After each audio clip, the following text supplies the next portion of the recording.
আর একটা বিষয় বলবো, বলেন তো, যে ব্যক্তি বিড়ি খায়, প্রকাশ্যে বিড়ি খায়, প্রকাশ্যে সিগারেট খায়, ওই লোকটার কথা নামাজ হবে?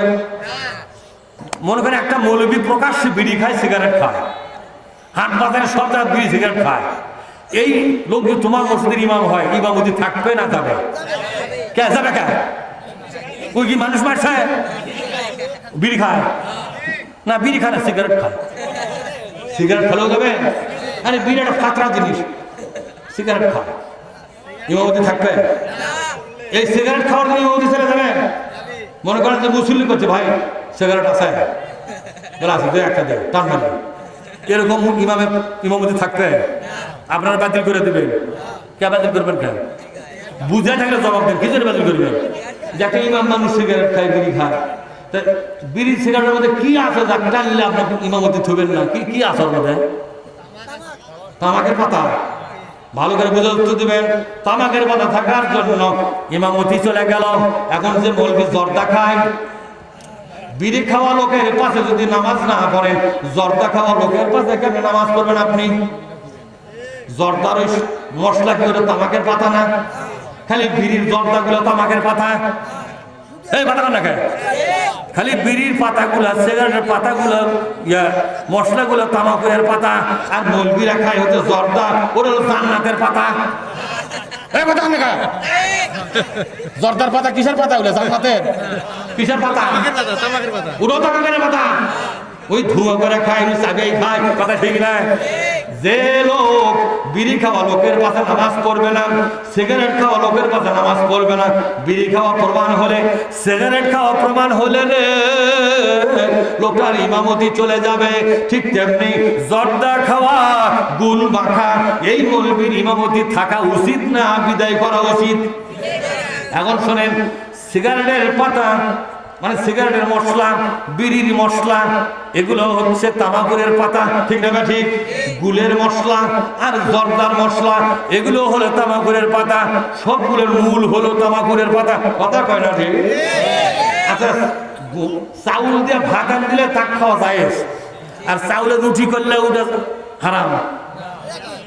কথা না? চাউল তো একই জিনিস, চাউলের ভাত যায় আর চাউলের রুটি হারাম না, তা কি? ওটাও যায়। হ্যাঁ, কুত্তার গোস্ত খাওয়া হারাম, তরকারি করে খাওয়া হারাম, পুরা খাওয়া, পুরা খেলেও অসুবিধে, পুরা খাবো না, গোস্ত করে খাবো, মানে ভুনা করে খাবো, মানে যেটা হারাম তা পুরা খেলেও হারাম। সেই জন্য বলে না, বলো বলো, সবাই কেন জবাব দিয়ে দাও। এই যে তামাকুরের পাতা, এটা মাদকের মধ্যে পড়বে কিনা? পড়বে। তামাকের পাতা মাদক না শাকসবজি? মাদক না শাকসবজি? তামাকের পাতা মাদক। বাংলাদেশের ইসলামী ফাউন্ডেশন, বাংলাদেশের ইসলামী স্কলার যারা, এই দুনিয়ার যত বড় বড় বিদেশি ইসলামী স্কলার আছে, মিশরের ইসলামী স্কলার, আপনার মধ্যপ্রাচ্যের বিভিন্ন দেশের ইসলামী স্কলার, আমি তাদের ফিচারগুলো পড়েছি, সমস্ত ইসলামী বিদেশি স্কলাররা বলে দিয়েছে মাদক মানে তামাকুরের পাতা হলো মাদক। তামাকুরের পাতা কি? এই মাদক। এই মাদক যারা খায় বা পুরা খায় বা চাবে খায়, এটা হলো মাদক সেবী। যেরকম কি সেবী? এটা মাদক সেবী। কথা কন না? খায় মাদক সেবী আছে, জুমা ঘরের মধ্যে বসে থাকে, যারা জর্দা দিয়ে পান খায়, তাকে আপনারা কিছু বললেন না, হুজুর খাই দেখে, কিন্তু কোন লোক একবার সিগারেট ধরে জুমা ঘরের মধ্যে, ওর কাঠি থাকবে, কতক্ষণ লাগার কাঠি থাকবে। আমার মনে হয় যদি কেউ নফল নামাজে নিয়ত করে, নামাজ ছাড়িয়ে যে ঘুরে গেলে, কতক্ষণ না এই জুমা ঘরের মধ্যে সিগারেট ধরে ঢুকে, তোর কি সিগারেট খাওয়ার জায়গায় দেয়?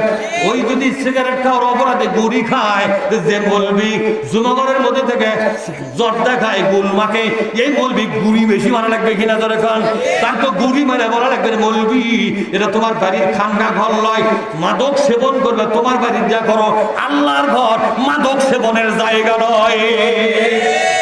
সুতরাং জর্দা তামাকুরের পাতা, গুল হলো তামাকুরের পাতা, বিড়ির মশলা তামাকুরের পাতা, সিগারেটের মশলা তামাকুরের পাতা, তামাকুরের পাতা হলো মাদক দ্রব্য। কারা কারা একমত একটা হাত তুলে দেখান তো। আল্লাহ তোমার এই মাদক দ্রব্যের বিপক্ষে হাত তুলবে না, আল্লাহ তাদের হাতের বিচার করো তুমি। আল্লাহ যখন প্যারালাইসি দিবে তুমি, যাতে আল্লাহ হাত তুলবে লেখারে। তামাকুরের পাতা হলো মাদক দ্রব্য। কারা কারা একমত? বিড়ি খাওয়া লোক ছাড়া হাত না তুলে কেউ থাকতে পারবে না। হাত নামা। তাহলে এই তামাকুরের পাতা দিয়ে যদি বিড়ি বানানো হয় সেটা হারাম, জর্দা বানালে হালাল। কিন্তু জর্দা খোর মৌলবীরা গুল খোর, ওই দেখেন কি রে কি রে শালা মানুষ না মৌলবী না কি রে, কি দিচ্ছে রে, এটা কি দিচ্ছে? এটা নেশাগ্রস্ত মৌলবী, মাদক সেবী মৌলবী। কি সেবী বলো? জর্দাখোর, মাদক সেবী বলো। আমি বলবো জর্দাখোর। যারা করবে না তোদের জিবের বিচার আল্লাহ করবে। জর্দাখোর, একটু হাত তুলে। জর্দাখোর, সিগারেট খোর, বিড়ি খোর, গুল খোর, মাদক সেবী, ধরেন জর্দাখোর, গুল খোর, বিড়ি খোর, সিগারেট খোর। এখন হাত নামান। এই মাদক সেবী কোন মৌলবি যদি হয়, যে মৌলবি গুল মাখে, যে মৌলবি জর্দা খায়, এই মৌলবিকে আমি জিজ্ঞেস করব, তুমি যে ইমাম হছো, তোমার মধ্যে যে ইমান আছে, তোমার ইমান, তোমার নামাজ, তোমার তাকওয়া, তোমার পরহেজগারিতা তোমাকে বিড়ি ছাড়া করতে পারলো না, তোমাকে জর্দা ছাড়া করতে পারলো না, তোমাকে গুল ছাড়া করতে পারলো না। ও হুজুর, ও হুজুর গো, তোমার নামাজ তোমাকে জর্দা ছাড়া করতে পারলো না।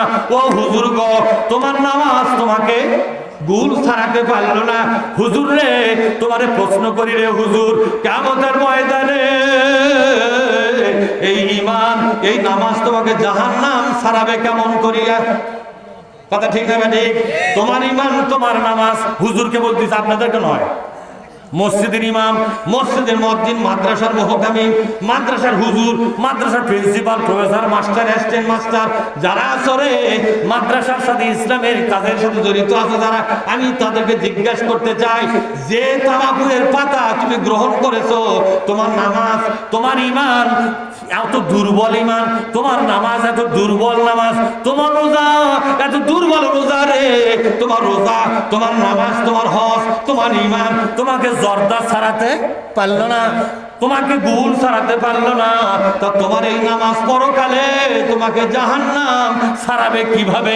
এত দুর্বল নামাজ নিয়ে তো জাহান্নাম থেকে বাঁচা যাবে না।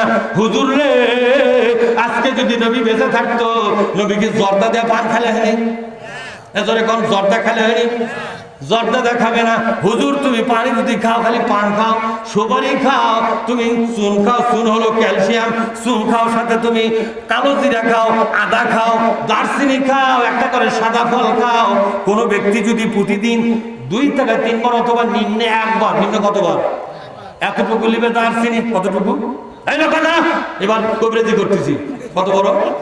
এই যে 1 আঙ্গুল বোঝেন, 1 আঙ্গুল, 1 আঙ্গুল পরিমাণ দারচিনি, 2-3টা, অন্তত একটা হলো আপনাদের লাখের ফুল মাকের কি হলো লং, আর এতখানি আদা, এতখানি পরিমাণ আদা, একটা সাদা ফল, একটা কি ওই সাদা ফল ছিলেন আপনার গোস্ত দেয়, সাদা ফল দাম বেশি, ওর নাম কি? সাদা এলাচ।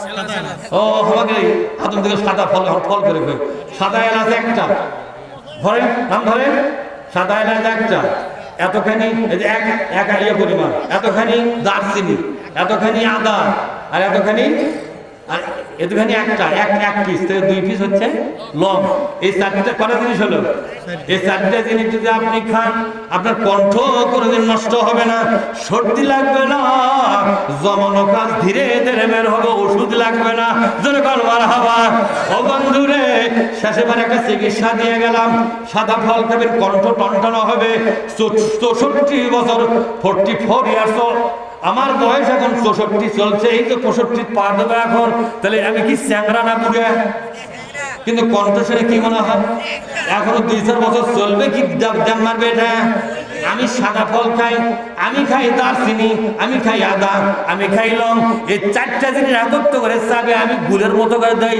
বলেন এই 4টা জিনিস হালাল না হারাম? হালাল না হারাম? দিবেন, চাবে নেবেন, আগে থুত্রকে চাবে নিয়ে গালের মধ্যে চাবে, গিলা খাবেন না। গালের মধ্যে এক ধরনের ফ্লুইড আছে, নির্যাস আছে, এক ধরনের রস আছে ল্যাম্পার মতো, এই রসটা ওই পদার্থের সঙ্গে মিশবে, এখানে একটা কেমিক্যাল তৈরি হবে, যেরকম সুবহানাল্লাহ, স্যালিভারি গ্ল্যান্ড বলা হয়। কি বলা হয়? যেরকম স্যালিভারি গ্ল্যান্ডের মিশ্রণ হবে, এটা মিশ্রণ হওয়ার পর একটা কেমিক্যাল তৈরি হবে। এই কেমিক্যাল কণ্ঠনালীর মধ্যে যাবে। কণ্ঠনালীর মধ্যে যে জীবাণুগুলো আছে, জীবাণুগুলো হজম হইয়া পেটের মধ্যে দিয়ে পায়খানা বের হয়ে যাবে। আপনার কণ্ঠনালী ক্লিয়ার হইয়া কণ্ঠ টনটনা হবে।